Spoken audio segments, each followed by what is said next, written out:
Okay, so we left off last time talking about medieval court culture, and we've already talked before about the three estates in the Middle Ages. Um, but because we've been talking about religious music, I wanted to give us a little refresher on the secular world. So let's move back into that secular world for a little bit and look at a genre that was developing in the late Middle Ages in the secular world. So that would be specifically the madrigal. So this is a courtly genre, again, for nobles. These are composed and listened to by literate, highly trained musicians. And what distinguishes the madrigal from earlier genres is that this is complex polyphony. So a lot of the sacred music we've been listening to deals with a lot of homophony, deals with a lot of consonants. Madrigals do not always do that. Madrigals are very complicated. And these early madrigals that emerge at the end of the Middle Ages started with having 3 to 5 voices, but eventually throughout the years, we kept, well, composers, not me, kept adding more and more voices. So the farther we go, you might end up with 6 to 8 voice textures. When we get to the Baroque, the early Baroque era, you'll start seeing madrigals for like multiple choirs. But the point is, in the late Middle Ages, we start out with this really complicated polyphony for 3 to 5 voices. Oh, question? Feeling good? Okay. So why were these madrigals? Well, I should say this. Here's our subject matter.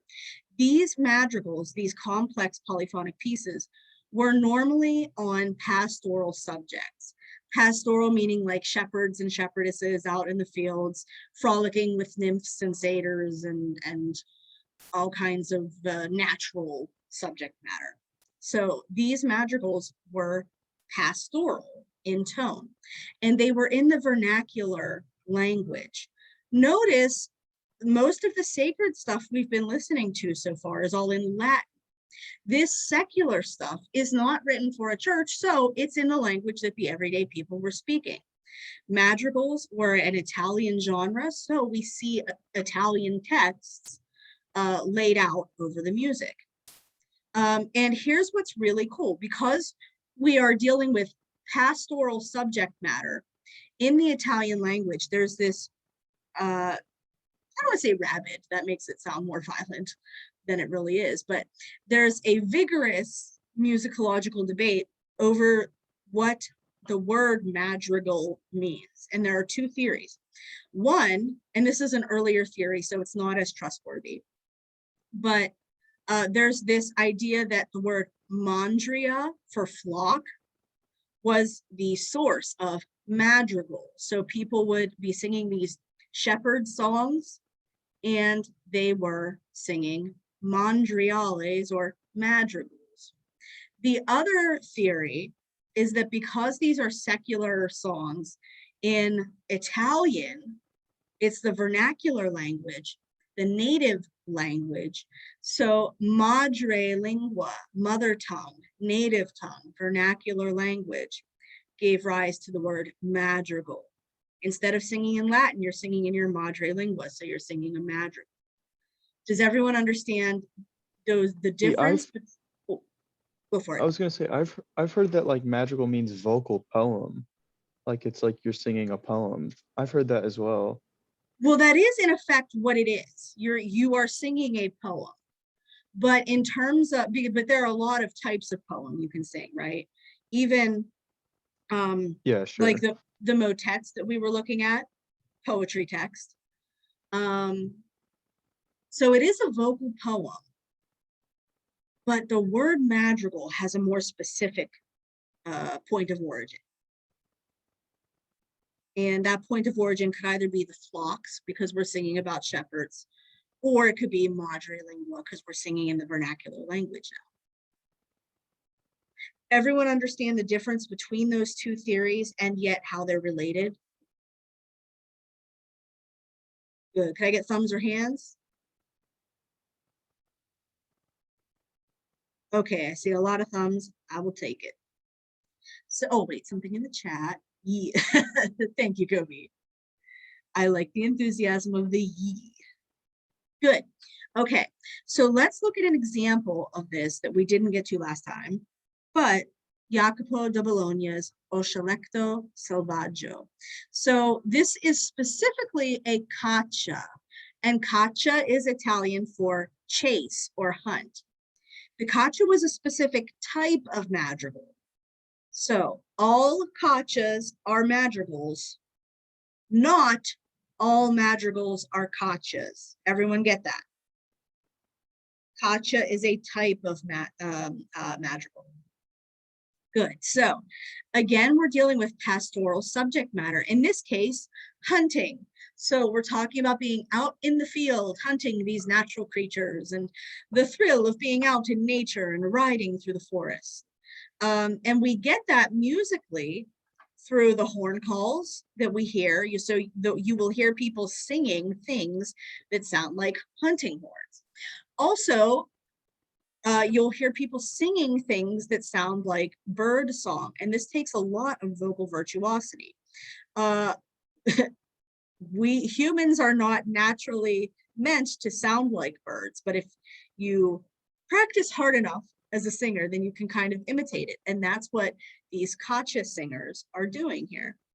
The entire caccia is in 2 sections, and that, Nathan, has to do with the poem. So the 2 sections of music relate to the 2 sections of the poem. The first section is the terzetti. So there are groups of 3 lines. Terz, 3, groups of 3 lines, terzetti, that's one section. The other section is like a refrain that keeps coming back with the same words each time. We call that the ritornello. And that should sound familiar. So the terzetti versus the ritornello, that the text maps onto the music. Texturally, this is a 3-voice caccia. So remember, we said in the early madrigals, 3 to 5 voices are very common. This is a perfect example of that. And what we hear is that the top 2 voices are in canon with each other. So there is just a cantus voice. So if you look at your score, you'll see just 2 voices notated out. There's a cantus, and what happens is we sing that top line in canon. So just like with Row, Row, Row Your Boat, one singer starts, then just a little bit later, the next singer comes in and sings the exact same thing, just a little bit later. So that cantus is in canon, and we divided the primus and the secundus. Use your powers of inductive logic. Primus, secundus, prime, second, first, second, 1, 2. So all that means is that one person starts singing the cantus, a little bit later, the secundus starts singing the cantus. The third voice is a tenor. Now here's what's interesting about tenor. We said tenor means held, right? Comes from the Latin tenere, to hold. So the tenor is normally holding a text beneath those other voices. In this one, there's no text for the tenor. So the assumption is that it would maybe be performed by an instrument, but we don't know that for sure. And it wouldn't have been out of the realm of possibility to actually, just sing on a neutral syllable, la, o, ah, whatever. It wouldn't have been unheard of to just sing that tenor on a neutral syllable. But the possibility is there to use an instrument. Everyone feel good about O Scelecto Selvaggio before we listen? Good. Okay, so let's listen to an excerpt. The section that I want, the question that I want you to think about as we are listening is, what sounds of nature can you hear in this madrigal, in this pastoral song? What nature sounds jump out at you? Okay. Come on, there we go.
So we made it through 2 sets of terzetti and a refrain. So what's leaping out at you as something kind of natural sounding?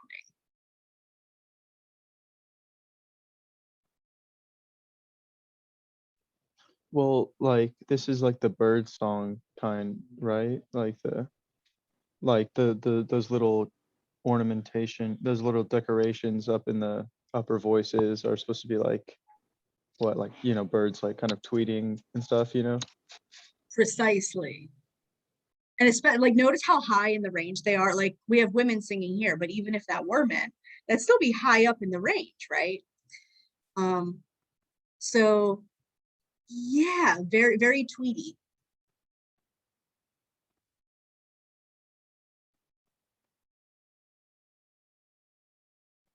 Let me ask this. If Katya means chase, why would it be or why would it be illustrative to write the cantus as a canon? I mean, and, Because maybe you're, go ahead, Nathan, you're good. oh, I was gonna say, maybe are you like chasing something in herds that like, is that where you're getting at? Like, You go there's- a little bit farther. So we've got a herd, right? like you could chase multiple animals or something, like, or I don't know. Well, no, Well, I no, mean, you're on also in canons, it's all like something's always like a group of people are always chasing somebody else. So Yes. within hunt, you're always chasing. You're hunting something. So in theory, I mean, I guess when you're doing a canon, one section's always chasing another section. Exactly. And Maya points out something similar in the chat. Yeah. So to connect Nathan's idea with John's and Maya's, like, you've got this herd of animals being chased, and there's, you know, one is just leaping after the other. So they're following each other over the same route. In addition to birdsong, I mean, we could also think of what flows in nature. We've got those long runs, those mellifluous runs that just ebb down. What else flows through a forest? Wind? Wind. Good. Oh yeah, I hadn't thought of wind. You're right. Also, like a maybe a stream or like a little waterfall in the middle of the forest. Ooh, but now I'm loving this. It's kind of together, wind and water. I was thinking the water. But yeah, wind too. Reminds me of bird. Yes. Oh, I like that. So even the birds hopping around after each other or flying out. Yes. Yes. Okay. So we've got all of this beautiful imagery here, imagery that wouldn't crop up in a sacred piece, in a text painting. Precisely. Oh, Nathan, you're hinting at something that is going to crop up in the Renaissance, called a madrigalism. Keep that word in your mind, because madrigalisms are paramount in the Renaissance. So we've got all this beautiful imagery. They wouldn't necessarily crop up in sacred music, but in a madrigal, we are free to explore those associations. Good. Thank you, guys. That was a really rewarding set of observations, set of insights. Anything else we should point out before we talk a little more about other stuff? Okay, let's go ahead then. Another genre that crops up in the late Middle Ages is the ballata. Now, as you can tell from the name ballata, you're probably already making this association in your head. These were dances. So ballatas were equally sung and danced. We know that because ballare is to dance. And this is very dancey music. You will hear it if you listen to a ballata, that it's rhythmic. It's, you want to get up and move around. So these ballatas are strophic, much like the French forms fixe. So just like we talked about troubadour and trouvère chanson, these ballatas are an Italian equivalent. So this is a strophic vernacular, secular song, and each strophe, each verse follows a very rigid form. There is a ripresa, so it's a refrain whose words and music keep repeating. In other words, a section that comes back, words and music, the same each time. Then there are two piedi, which means feet. That's a poetic word. You don't necessarily need to know feet, but you need to know that there is a rhyming couplet, two lines that rhyme that are new in each verse. The final section is a volta, and volta means turning around. So the volta is a line that rhymes with the ripresa so that it can bring us back to the ripresa. So if I look at this ballata text on the PowerPoint, I start out, here's my ripresa, per troppo fede. Then here are my 2 feet, my couplet, non è dolor come senza. Non è dolor come senza. They're my 2 feet, my rhyming couplet. Then I have my volta, el ben se tace. Notice, perigola, cigola. These rhyme. So the outsides rhyme, the insides rhyme. Basically, I've got A, B, B, A, and then I'm back to my ripresa. What form suffix does that sound like? A, B, B, A. I have to go back and look at those PowerPoints. Y'all, these are important forms. These forms dominated secular song in the Middle Ages. So remember, I've got my ballad, my virelai, and my rondo. Out of those 3, what does ABBA look like? Isn't it the virali? Virelai, precisely. A ballata is an Italian virelai. Weirdly enough, and I point this out because I don't want you to get confused, ballade is a French form fix. So ABBC. The ballata is an Italian form that echoes the virelai. Everybody with me, how they're different words, but the same form? Can I get thumbs or hands if we feel? Oh, I have a quick question about these songs. Just Go like for it. all of this in general. So like, you know how in the church, the choirs would be like all sung by men? Mhm.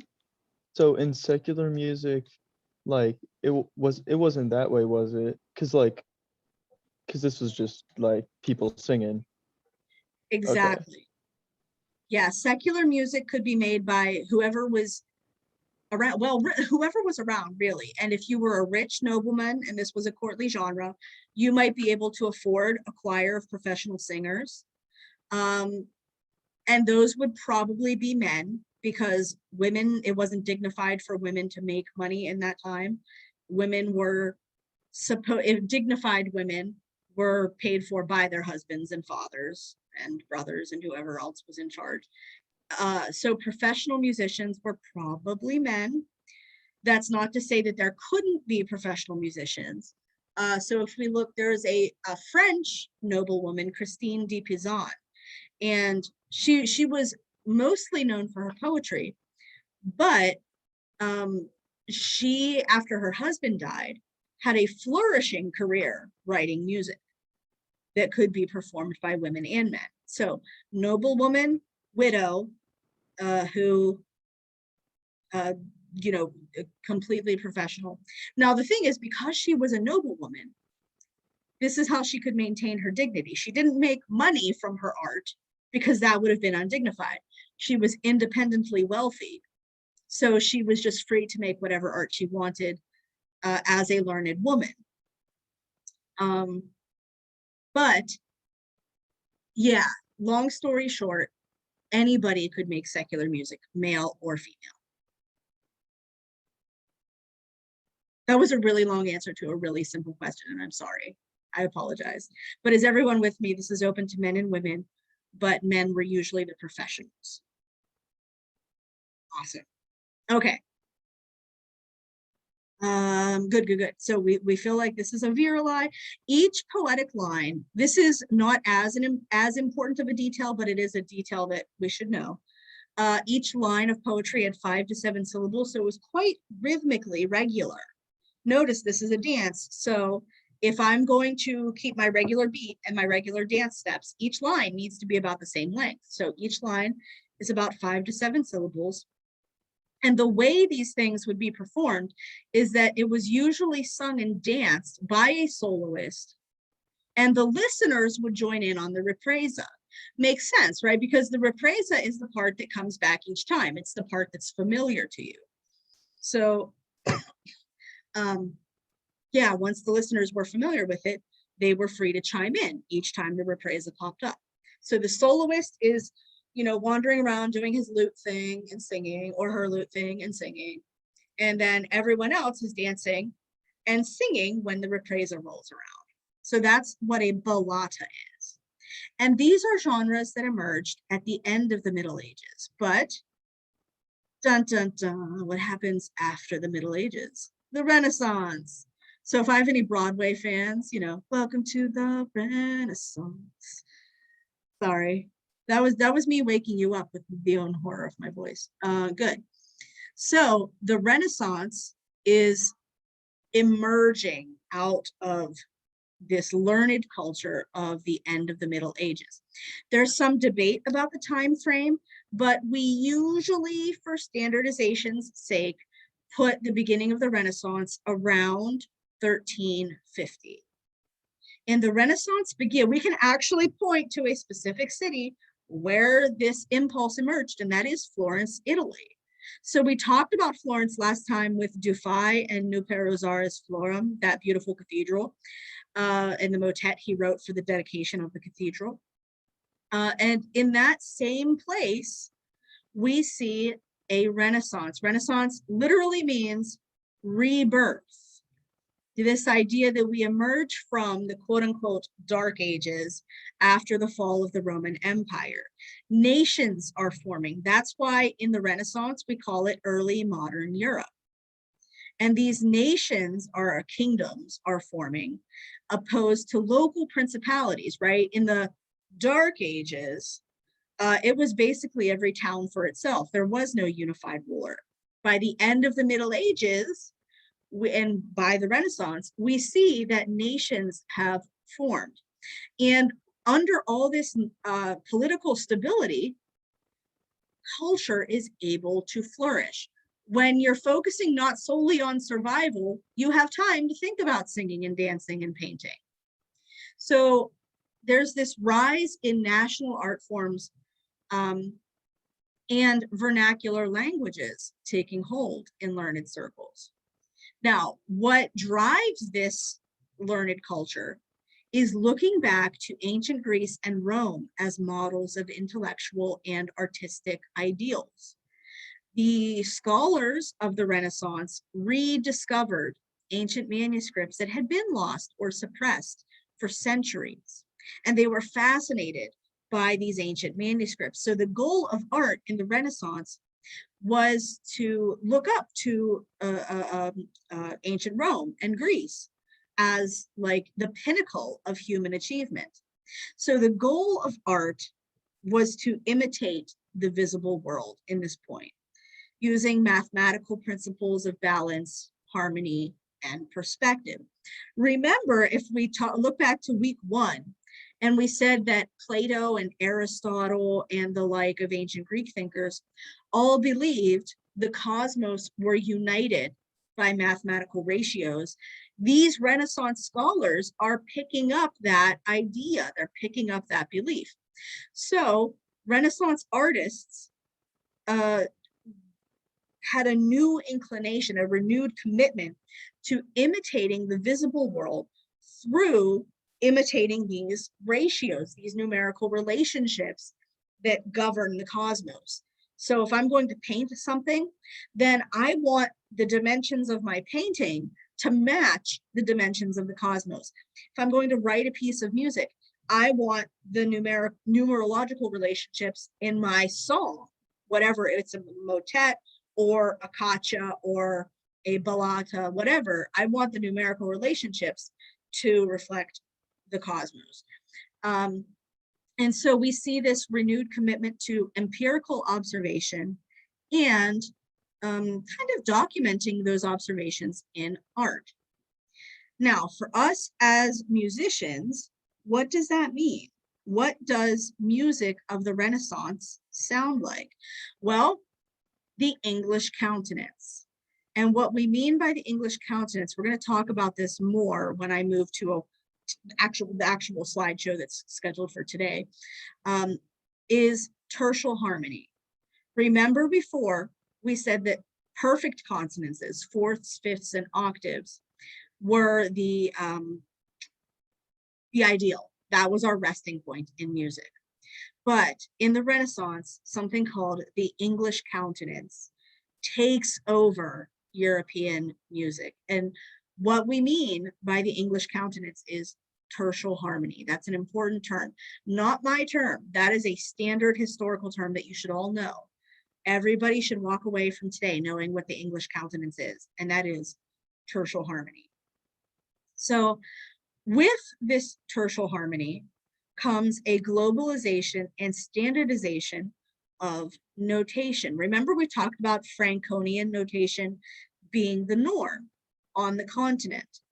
But now that English music and continental music are mixing, the entire continent of Europe is starting to standardize their notation and write music like each other. Another theme of Renaissance music is humanism. So the centrality of the human soul as the determinant of everything in the universe, the realization of human power and potential. Why does that matter? Because secular music becomes more important. Secular scholars are now taking part in education as opposed to just clergy. So we see a renewed commitment and promotion of learning that flourishes during the Renaissance that we didn't have in the Middle Ages. So does everyone feel good about the Renaissance thus far? Hit thumbs or hands. Okay, I see a thumb. Oh, good, okay. Seeing a few more thumbs. So let's move on to today's scheduled PowerPoint. Get that out of the way.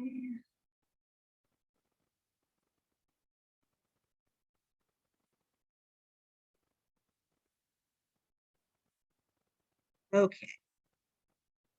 So we are now firmly in the Renaissance, and I promised you a little more talk about the English countenance. So how does this come about? Well, what happens is there's this little thing you may have heard of called the 100 Years' War. Side note in history, this lasts more than 100 years, so don't let that trivia question get you. The 100 Years' War was basically the new, if you're sick of hearing about the coronavirus, imagine Renaissance Europeans who are hearing about the same war for over 100 years. There is a fight between the English and French royals over who was the rightful French king. Now, I won't get into a heck of a lot of this because we're not politicians here, we're musicians. But I just want you to understand how the 100 Years' War came about.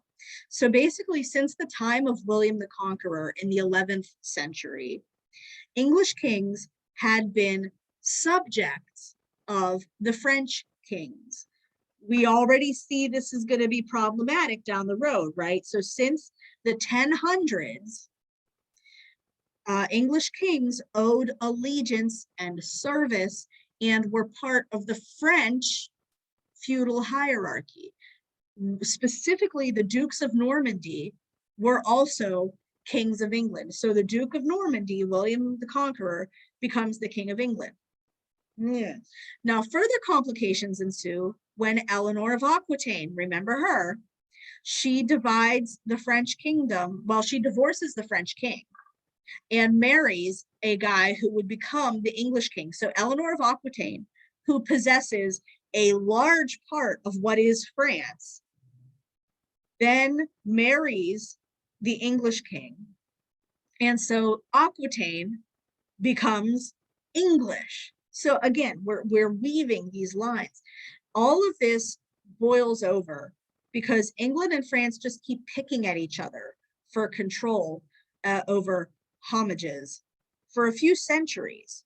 And in 1328, the big thing happens. The French king Charles IV died without a son.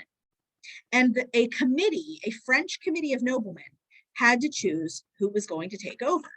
The two people they were choosing between were Edward III, King of England. Now, Edward III of England was Charles's nephew. The problem is he's a nephew through Charles's sister, a female line. And females in France aren't entitled to inherit a doggone thing. I agree, Maya. I agree. But here's where it gets messy because remember, Edward's an Englishman. So even though he's the nephew, he's not French. The other guy up for grabs, or the other guy trying to grab power, was Philip of Valois. Now, he was Charles's cousin, so not as close a relation, but he's Charles's cousin through a male line. So nephew versus cousin, and we're basically fighting over whether the crown should skip over Charles's sister or not. So women in France are legally not entitled to inherit a doggone sou, if you will. Bring it, Maya, bring it. So it's Maya, I'm going to pit you against Joan of Arc, and we're going to see who can take that battle. So basically, the committee chose the cousin, Philip, over the nephew, and things went downhill from there until the 100 Years' War started in 1337. Joan of Arc comes along, tells England to shut their face, gets burnt at the stake, and everyone goes home happy, right? But the important takeaway is that there's an extended period of time where England and French culture mixes. Music and art become unified and standardized across most of Europe. And that is why we as musicians care about the 100 Years' War. We don't necessarily care about the battles and who killed whom, but we do care about the fact that they're listening to each other's music. So what happens when they listen to each other's music is that the English countenance, or the countenance and laws, or English manner, takes over the entire continent of Europe. Now remember, we said the English countenance is tertial harmony, based on thirds rather than fourths, fifths, and octaves. So think back thus far, pretty much all of our composers, except for Psychelos and Jacopo da Bologna, have been Franco-Flemish. In other words, French. And Jacopo even studied the Franco-Flemish tradition with Franco-Flemish composers. So pretty much everything we've been listening to, except the Epitaph of Psychelos, is French. Now, the English countenance is a term that emerged in the 1400s to describe this new style of counterpoint brought from England to mainland Europe. An English counterpoint, like I said, was based on thirds and sixths, as opposed to fourths, fifths, and octaves. And we can hear a giant difference immediately if we look at a piece from this era. So there's a song called Summer Is A-Comin' In. It doesn't look the way we'd say it, but yeah, that's literally me. It's springtime. Now, this is a 13th century English rota, or round, literally like row, row, row your boat. It's a round where one person, I'm rowing. I don't know why I'm rowing, but wherever one person sings and the next person joins in. So this rota or round was for 4 to 6 voices. And what's cool about it is it makes triads like we are used to. This is immediately going to sound way more familiar to us than anything we've heard thus far. So the way it works is that 2 people have to sing this pez or ostinato beneath the melody, and then another 2 voices above sing in canon. And you can keep adding voices as much as you want because you'll just keep building triads. So the cool thing about this text is there are two texts associated with the tune. One about the start of summer and one about Christ appearing. So lots of debate over which fits better and which would have been actually performed in that time. But for the most part, we like to actually perform Summer Is Coming In now. And this is what it sounds like. You will immediately hear how familiar it is. There's our Pez.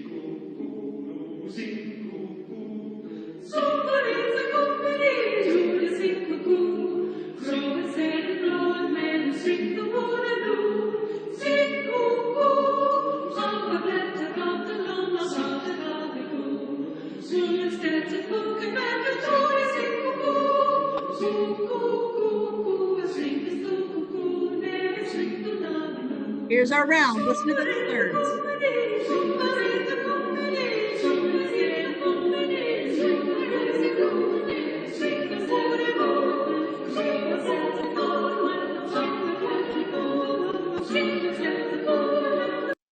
Okay, there's no real good place to cadence because everybody is singing at different times, but yeah. Flowers. Ooh. Maya, go into that, please, because sorry, Michaela, I'm not even reading names anymore. Michaela, could you go into that? Because, like, I think I see what you're saying.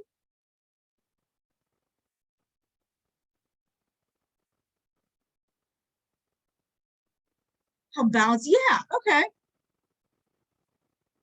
Bouncy, light, so rhythmically, definitely. And I think what's giving us that light feeling is the consonants of it, right? It's just all, yeah, totally. It's bouncing along and it's so consonant because it's just those thirds over and over and over. So that's the English countenance.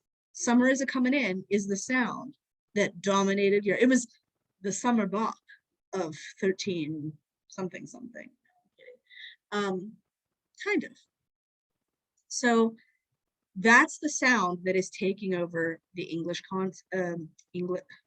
the European continent.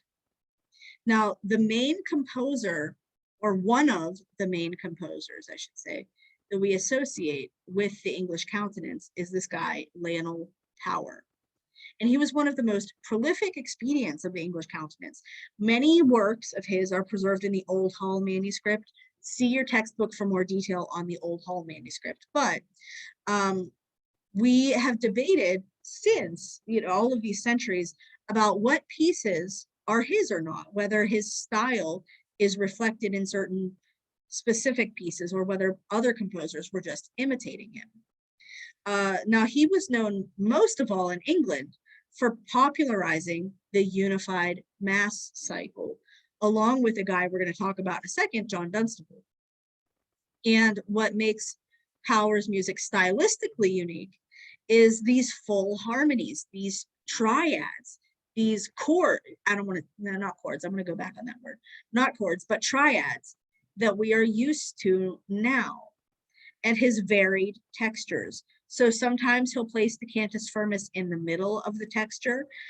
Sometimes he will use chanson textures for liturgical polyphony, but whatever. But he gets really experimental with different textures. Another big expedient of the English countenance is John Dunstable. You will see his name spelled a couple different ways, either with the P here or the B here. It doesn't matter. Whether you see P or B, it's the same guy. So just know that John Dunstable is the English countenance guy. Now, Dunstable does the most to bring the English countenance to France because he travels there as part of the court at the end of the 100 Years' War. He's there right when peace is starting to happen. So with Quam Pulchra S, we see what we call a cantilena texture. Remember, we talked about cantilena textures before. That's a chanson texture, a secular texture. And this piece blurs the line between secular and sacred song in a few ways. So it's a sacred text, but he's using a secular texture. The upper voices form a declamation motet.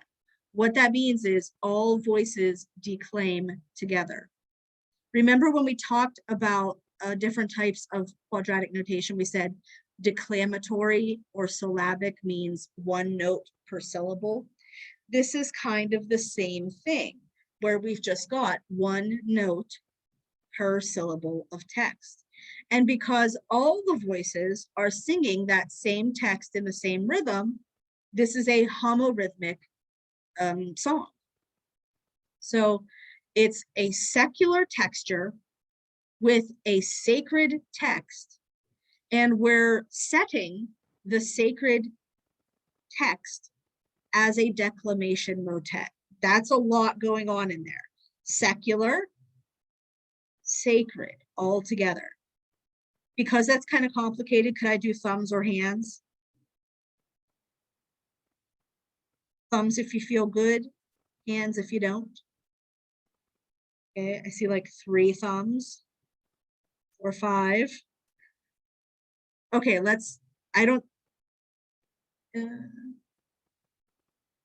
secular music, sacred text, absolutely, Mark. But it's even more intertwined than that, because when we say secular music, we're specifically talking about a secular texture and sacred text setting. So I have the voices arranged as they would be in a secular piece, but I'm setting the text as it would be in a sacred piece. Does that clarify? Good, good, good. Can I get thumbs if people feel good, hands if they don't? Okay, good. I see some thumbs and I see no hands. I see nothing in the chat. So I'm going to assume that we feel pretty good about this. Okay, so now, was that seen? Actually, no, Maya. It was seen as creative. Yeah, it was Dunstable putting an original spin on things that people would have been familiar with. So if anything, he would have been lauded for his creativity. The sacred listening quiz, sacred and secular. A good question, Nick, actually. That is a really good question. I'm glad you clarified. It's going to be a sacred text because this would have been seen as a sacred song. This is religious devotion. So we're going to call it sacred. No, good question. Really good question. Yeah. So but like I said, these compositional techniques are intertwined in a really creative way. Also, harmonically, notice that the thirds and sixths dominate the sonic soundscape here. We are not dealing with fifths and octaves anymore. We're dealing with thirds and sixths. Super consonant to us in the whole entire piece. We can literally count. There are 9 dissonant notes, 9 in this whole piece. And it's based on a text from the Bible, the Song of Songs or the Song of Solomon. It's a love poem. So it's expressing religious devotion. And we can read the Song of Songs in many different ways, but the most common way that Renaissance Europeans would have read it is as a song of devotion to the Virgin Mary. So it's basically religious devotion to the Virgin Mary. Okay, now let's listen to this. And the question that I want you to meditate on as we are listening to this is, how does this feel different from the Franco-Flemish stuff we heard before? How many differences between this and the Franco-Flemish stuff can you count?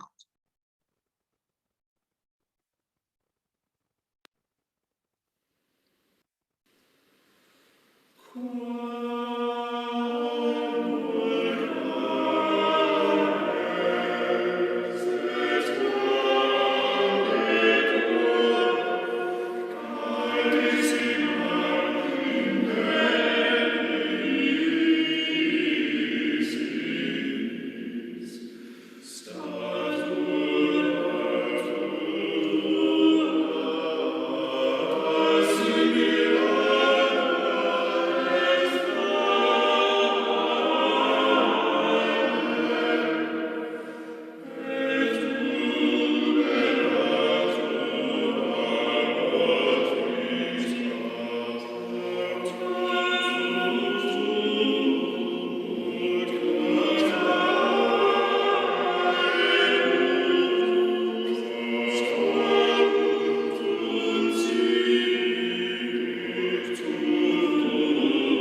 so let's pause it there.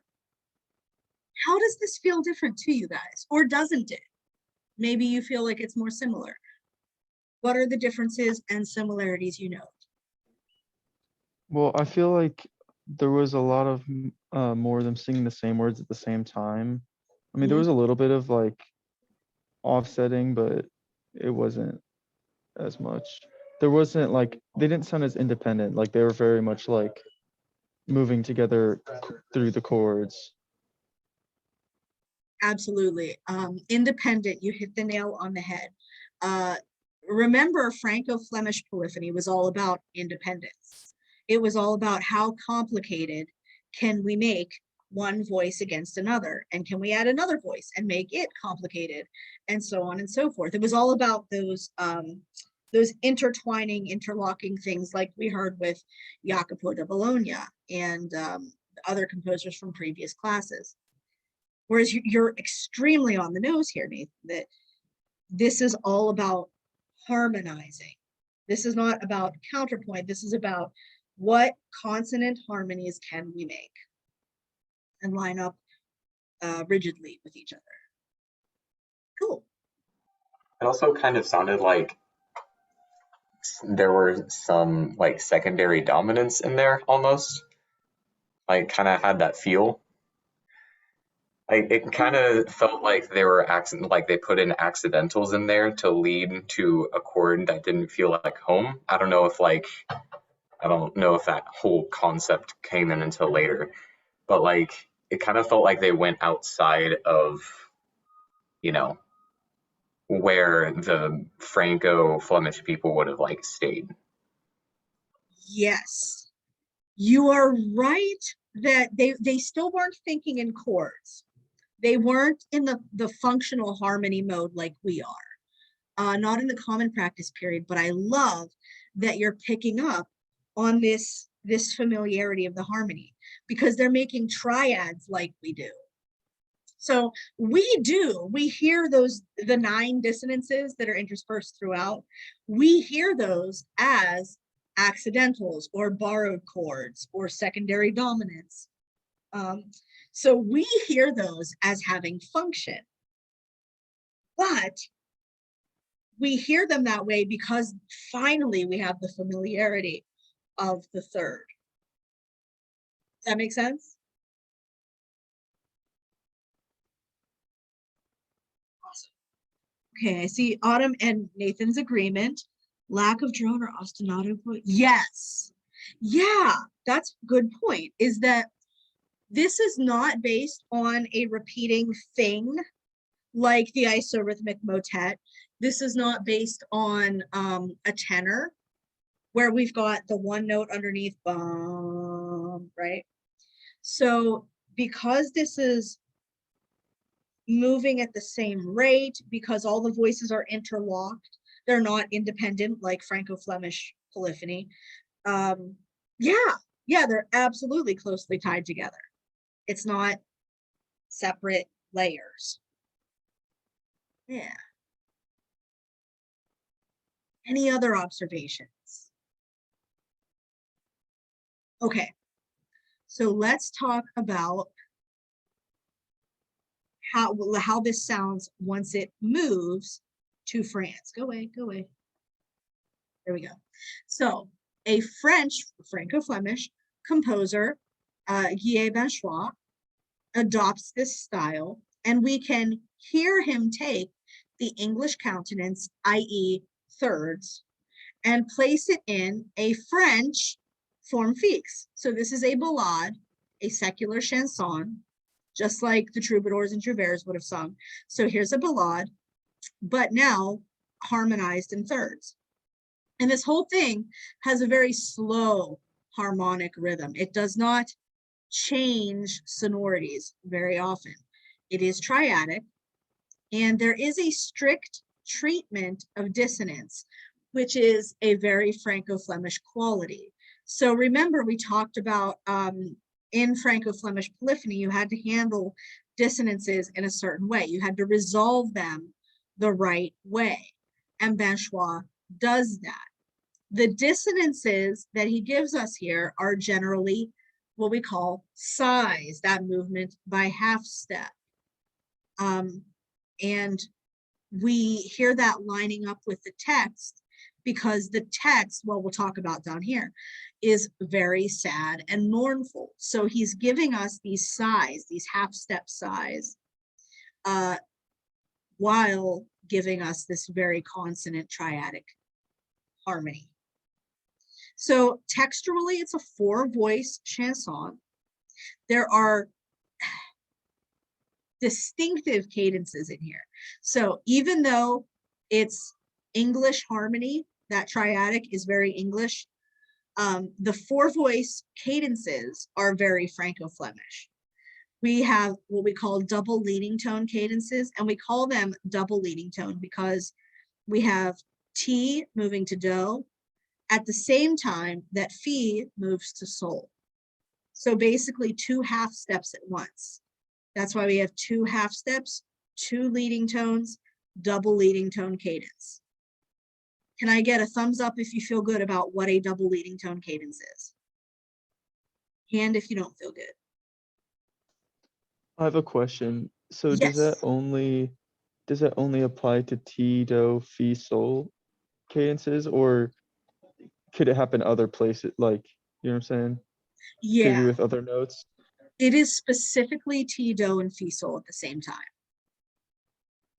Because in Franco-Flemland, Do and Sol is the ultimate cadence, right? I always want to end with Do and Sol. So my leading tones are always going to be to Do and Sol. So yeah, those specific notes. Franco-Flemland, exactly. Saying the Low Countries sounds way too pretentious for me, so I just call it Franco-Flemland. You should probably know there is not a literal Franco-Flemland. That's the idiosyncrasy of me. The other type of cadence that we see is the Burgundian cadence. And this is even simpler. All it means is that there's an octave leap to get to the tonic or final.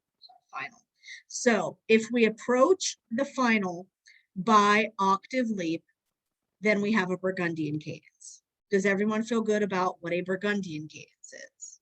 Thumbs or hands? Fantastic. Y'all are rock stars. Okay. So those 2 types of cadences distinguish this, like a soul to soul.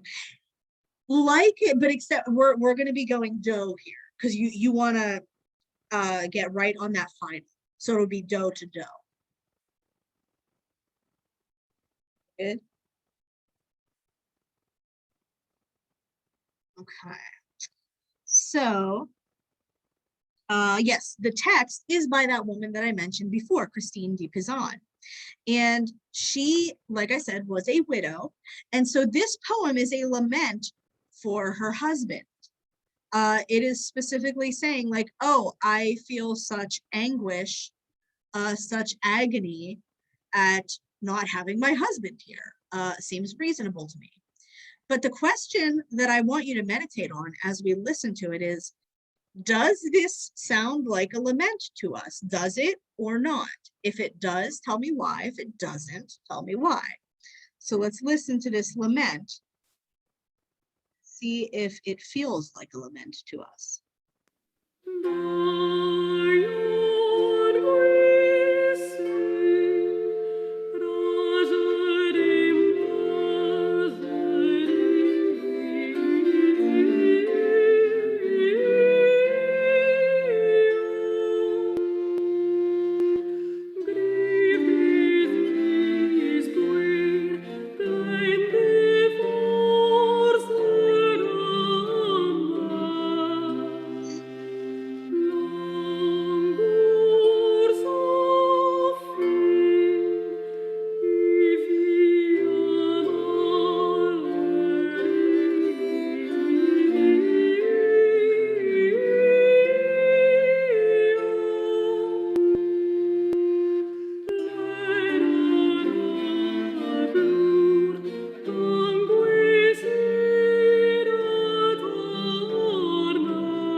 Okay, so we made it through our A's and our B's.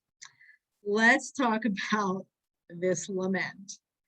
I think I know Nathan's opinion. Nathan, do you want to kick us off?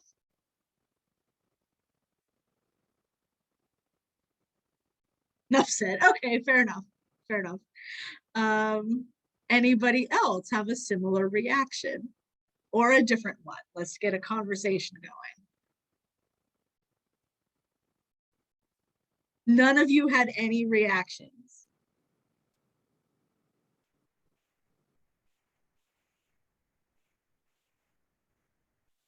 Are you robots? I mean, I it was kind just- of sounded major, but it didn't really sound happy. Cool. Yeah. Can you elaborate on that, please? I don't know if I can. Like, it wasn't like up, like the tempo was taken pretty slow. It kind of had like a legato feel. Like, it didn't really, like, even though it sounded major, like, it didn't sound like she was happy to be there. Yeah, Okay. what Allison said something similar in the chat just now. I see. Yeah. Allie points out that well, I love this idea of singing to her husband, first of all. But before I chime in, Allie, can you elaborate on darker sound? What makes you feel dark here? Just kind of her tone and the way that the notes moved, I guess. I don't know how else to explain it. So like part of it is vocal timbre of this performer? Yeah, I'd say so.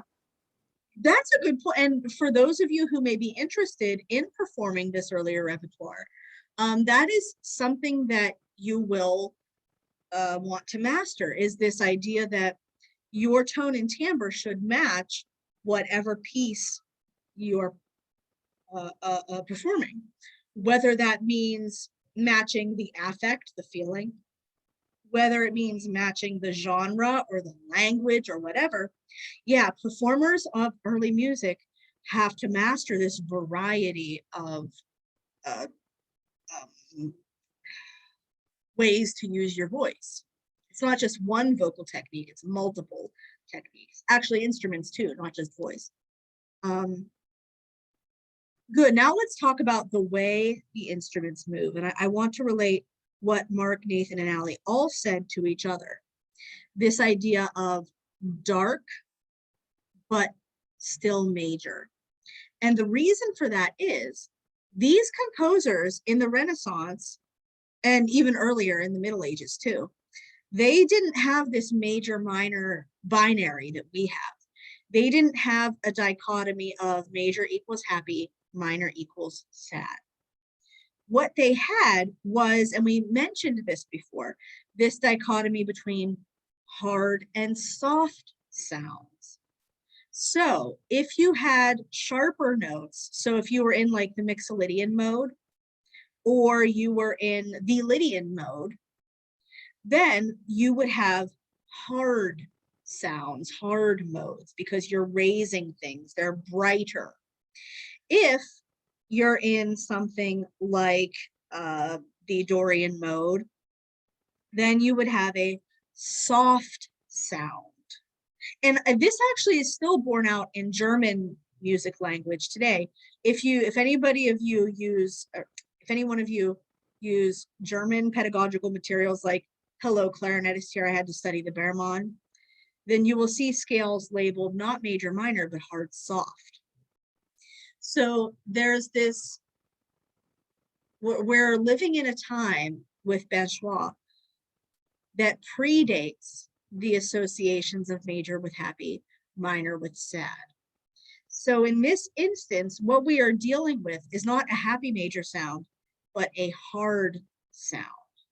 So whereas soft might have been more loving, hard is this very bright bitterness. This, I'm mourning, I'm in agony. I am, if you look at the text, which is in your textbook, if you look at that text, it's really heartrending. She's feeling it, she's going through it. So to have that hard sound is in terms of the Renaissance, much more appropriate. Does everyone understand the difference between hard and soft? Can I get thumbs or hands? Okay. Anyone else want to throw out an opinion? Okay, let's keep going then. Another practice that emerges in France as a result of the English countenance is something we call faux bourdon. And this is a way of improvising music while only having the melody for two voices in front of you. So there would be music for two voices, a tenor and a descantus written on the page. And one theory about faux bourdon is that the term literally means a fake bass line, because the idea is that you would imagine a low part while you're singing. So you imagine a bass line, fake bass line.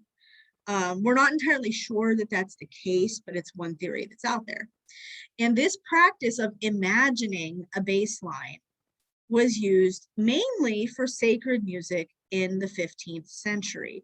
So now we're back in the sacred world, but the English countenance has still pervaded. So the English countenance finds the church in Franco-Flemland. So at first, singers would add one new voice. They would call this the contratenor altus, or a voice above the tenor. Altus, above, contratenor, tenor. So, and this contratenor altus would move in parallel fourths below the descantus, or upper voice. So if I want to see what that looks like, I have that here. Here's my descantus up top. Here's my tenor on the bottom. What I'm going to do is invent a line that follows the descantus in perfect parallel fourths the whole way through. No variation, parallel fourths following the descantus, the upper voice. Whoops, don't move, don't move. Okay. Does everybody understand what the contratenor altus does? Can I get a thumb or a hand? Good, I see some thumbs. So the tenor is the one that starts on D. Wait, let me move my windows here. No, Tenor the is the one that 10 starts on. Oh. G. Oh, Yeah. oh, okay. I was looking up there. So You're good. I get, that's a good question. The one that starts on D is the contratenor altus. oh wait, then what's the highest one? Now I'm confused. That the highest one is the descantus. Oh, okay. I think I just I had know. it mixed up.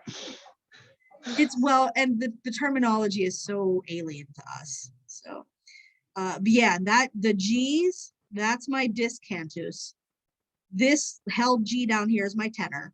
Tenor being held, notice how much slower it moves. So tenor, descantus. In the middle is the contratenor altus. Okay, thumbs, people?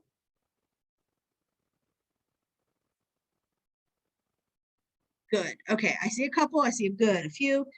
With the couple minutes that we have left, let's talk about the next thing that happens is once the contratenor altus becomes common, people want to add another line. So in the second half of the 1500s, or sorry, 15th century, that'd be the 1400s. So in the second half of the 1400s, we add a contratenor bassus, so a voice that goes along with the bass. So we had a contratenor altus. Now we have a line below the tenor, contratenor bassus. And the way that we form a contratenor bassus is by alternating thirds and fifths below the tenor. So we start on a perfect octave or unison and approach the final cadence from the fifth, and we just keep alternating between the two. So here's an example with a contratenor bassus. So here's my descantus, upper voice descantus. Here's my tenor starting on A and going up to C. There's my tenor. I know where this is going. No, take us there further, Mark. Where should? 'Cause I'm not So sure. if we have a contra or contratenor altus, and then the tenor, and then contratenor bassus, and then the discant. That's 4 parts. And then, yeah. You're on it. Good. So this becomes a very common texture and SATB, much like we are used to. But with faux Bourdon, this that sounds way cooler than the way I would have phrased it. Yes. But Yas King, this the remix. So the way we organize the contratenor bassus is very strict. It's not just an independent bass line. It is a bass line that alternates thirds and fifths. So fifth, third, fifth, third, fifth, third, fifth, third, passing tone. There we go. So does everybody understand what a contratenor bassus is? Can I get thumbs or hands? Okay, holla. So final thought for the day is that then we put all of those things together, and what emerges is a series of what we in the 21st century would call 6 chords, first inversion triads. So we today with our modern ears hear faux Bourdon as a series of first inversion chords. So that's where we'll leave off for today. We will pick up with mass cycles on next Monday. Does anybody have questions? So wait, so it's a series of first inversion and like a series of like built on the first of the triad and then the third of the triad, just back and forth, is what it sounds like ish. Okay. Right, so the contratenor bassus is alternating that third and fifth below the tenor. And what emerges then, because then I've got a fourth above it, right, with the discantus. So what Yeah. emerges, or no, sorry, not a fourth, a third above it. So because I've got the third and then the third and the other triad above it, then I've got a 6 chord, a modern first inversion triad, Sure. Yeah. where the fifth is in the bass, and then I've got at the interval of a third above it.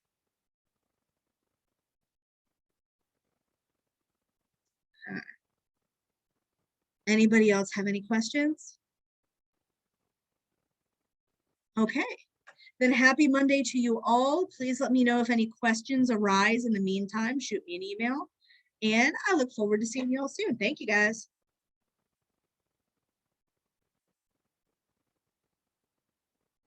Thank you.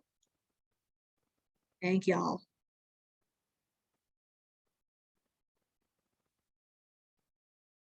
Casey, question?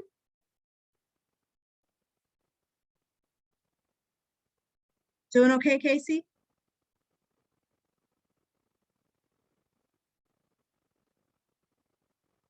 Casey?